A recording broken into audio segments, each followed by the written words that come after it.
Ya, assalamualaikum warahmatullahi wabarakatuh.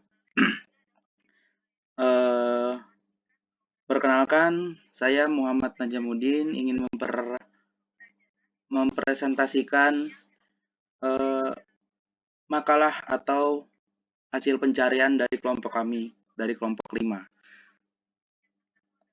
yang yang berjudul model dan pendekatan dalam evaluasi pembelajaran. Kita terdiri dari 5 orang.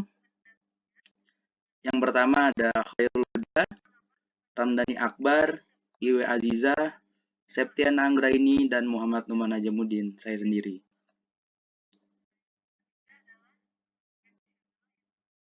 Untuk slide yang pertama akan dijelaskan oleh Saudari Iwe Aziza. Waktu dan tempat saya persilahkan.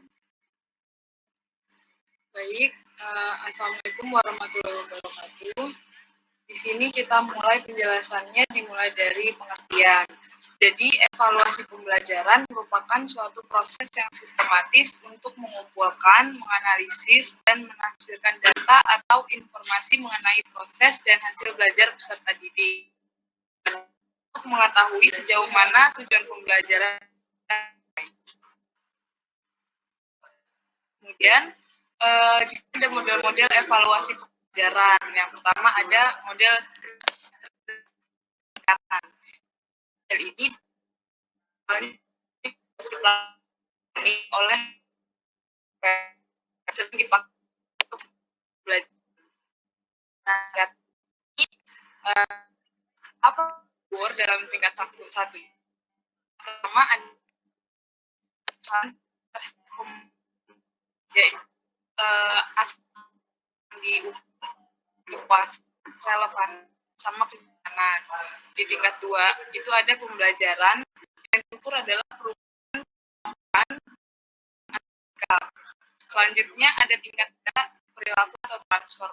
Yang diukur dari tingkatan ini merupakan penerapan hasil belajar di situasi nyata, perubahan praktik mengajar, atau perubahan siswa setelah beberapa minggu atau beberapa bulan. Kemudian tingkatan yang terakhir, tingkatan 4, hasil atau juga bisa disebut result impact. Yang diukur dalam tingkat ini merupakan dampak jangka panjang terhadap tujuan organisasi, khususnya di sini di sekolah, kenaikan penurunan absen STEAM, sama peningkatan kompetensi. Selanjutnya akan saya.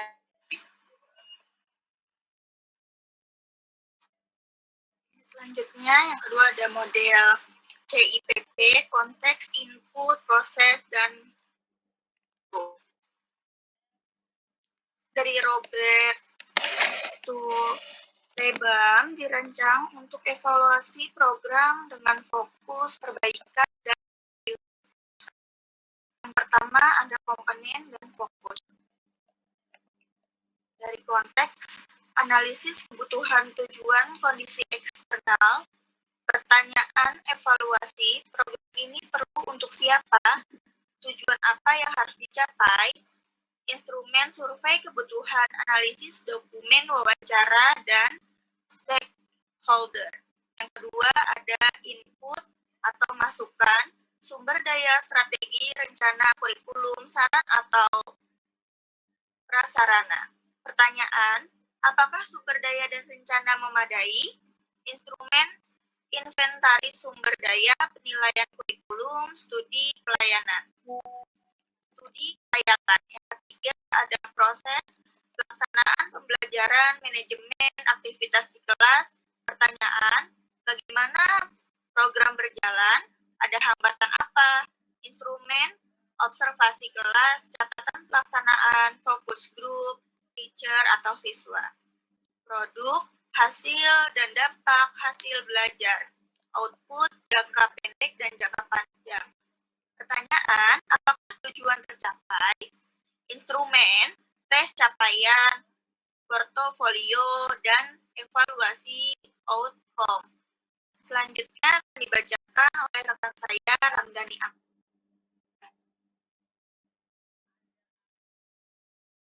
Ini model CAT, komponen model.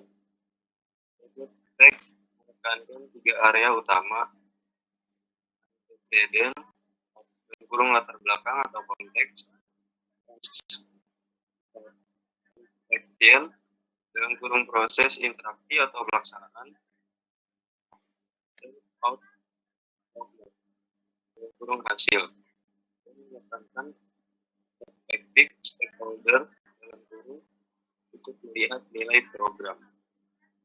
Misalnya, antecedent, kondisi sebelum program, dalam kurung kebutuhan, karakteristik peserta, tujuan tak tertulis. Data, dokumen, wawancara stakeholder.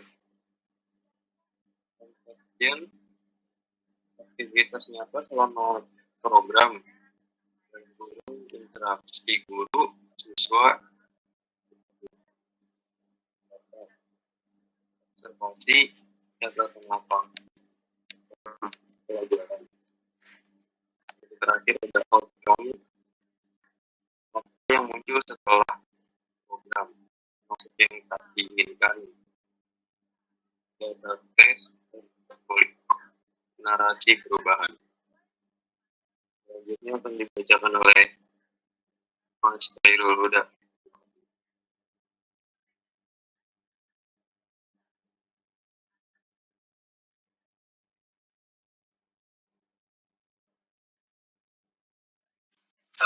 Baik, untuk selanjutnya ada model Scrapen atau Wolfram Evaluation. Prinsipnya, evaluator melakukan penilaian tanpa memutuskan secara eksplisit pada tujuan program. Tujuannya untuk menemukan efek nyata, termasuk efek tak terduga yang mungkin terlewat jika evaluator terlalu fokus pada tujuan yang ditetapkan.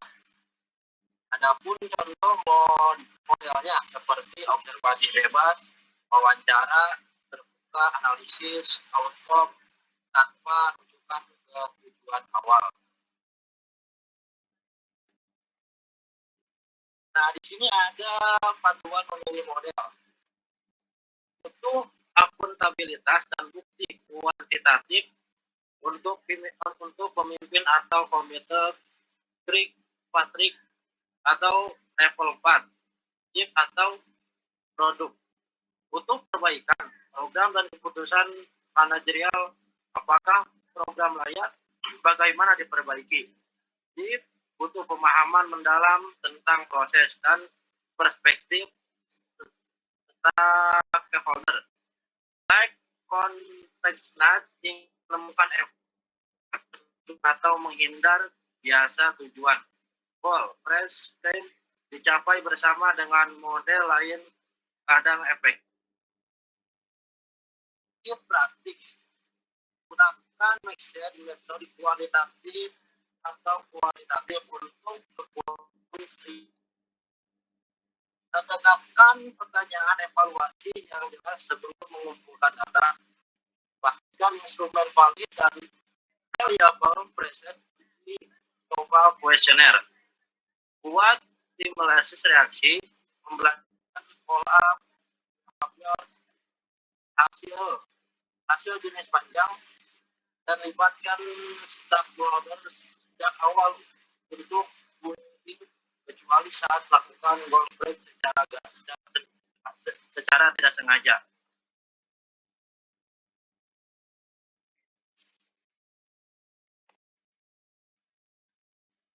Yang pertama ada pendekatan kuantitatif. Menekankan pada data numerik, tes tertulis, skala, dan statistik. Contohnya ujian pilihan ganda, tes objektif. Yang kedua, pendekatan kualitatif. Menekankan pada deskripsi mendalam, wawancara, observasi, studi kasus. Cocok untuk mengevaluasi aspek sikap, motivasi, dan perilaku. Yang ketiga, pendekatan formatif dan sumatif. Formatif evaluasi dilakukan selama proses pembelajaran untuk memberikan umpan balik. Formatif evaluasi dilakukan di akhir pembelajaran untuk menilai pencapaian tujuan.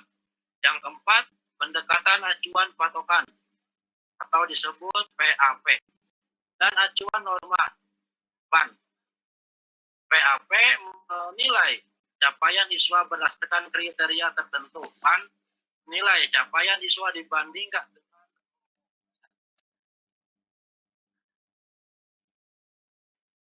baik. Terima kasih dari kelompok kami. Bila ada kesalahan itu murni dari kami. Saya kembalikan lagi ke moderator. Terima kasih. Oke, baik. Itu adalah presentasi dari kami dari kelompok 5. Terima kasih atas segala perhatiannya. Mohon maaf jika ada salah-salah kata. Kurang lebihnya mohon maaf. Assalamualaikum warahmatullahi wabarakatuh.